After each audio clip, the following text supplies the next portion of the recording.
যেহেতু তুমি জানো না কবে মরবা, রব তোমাকে নিষেধ করছে। হতে পারে তোমার বয়স 12 থেকে 15, 20 থেকে 25, অথবা 35 থেকে 45, অথবা 50 থেকে 70, অথবা 90 থেকে 110। রব তোমাদের সবাইকে বলছে ওয়ালা তামুতুন্না, মৃত্যুবরণ করিও না ইল্লা ওয়া আনতুম মুসলিমুন। আমি রবের কাছে আত্মসমর্পণ করা ছাড়া মরিও না। রাখবেন রবের কথা? রাখবেন?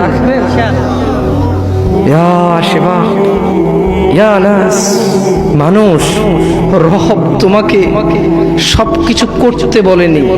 তিনি জানে তোমার কষ্ট হবে, তাই রব তোমার জন্য ব্যবস্থা করেছে এমন এমন এমন অনেক নেকির মাধ্যম, যা তুমি না করলেই নেকি। শুকর না খেলে নেকি, মদ না খেলে নেকি, জুয়া না খেললে নেকি, মারামারি না করলে নেকি, গীবত না করলে নেকি, চুরি না করলে নেকি, ডাকাতি না করলে নেকি, জিনা ব্যভিচার না করলে নেকি, গান বাজনা না শুনলে নেকি। দেখেছো, তিনি তোমাকে সব করতে বলেনি। তিনি জানে তুমি দুর্বল, তুমি পারবা না, তাই তোমাকে অনেক কিছু অনেক কিছু বলেছে। থাক, করিও না, এটা তোমার নেকি হবে ইনশাআল্লাহ। তোমাকে তোমার রব বলছে, হে মানুষ, 5.5 ফিট 4.5 ফিটের মানুষ, পুরো পৃথিবী যদি আমার কাছে মাছির ডানার মতো হতো, যে আমাকে স্বীকার করে না তাকে পানি না খাইয়ে মেরে ফেলতাম।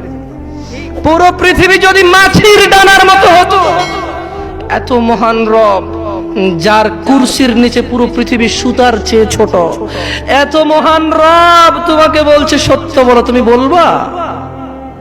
বলবা? বলবা? তাহলে শোনো, তিনি বলছেন যে ইউসলিহ লাকুম আ'মালাকুম, যদি তোমরা সত্য বলো তোমাদের কর্মকাণ্ডকে আমি শুধরে দেব।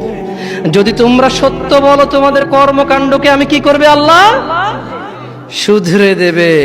ওয়াগফির লাকুম যুনুবাকুম, তোমাদের অপরাধ আমি ক্ষমা করে দেব।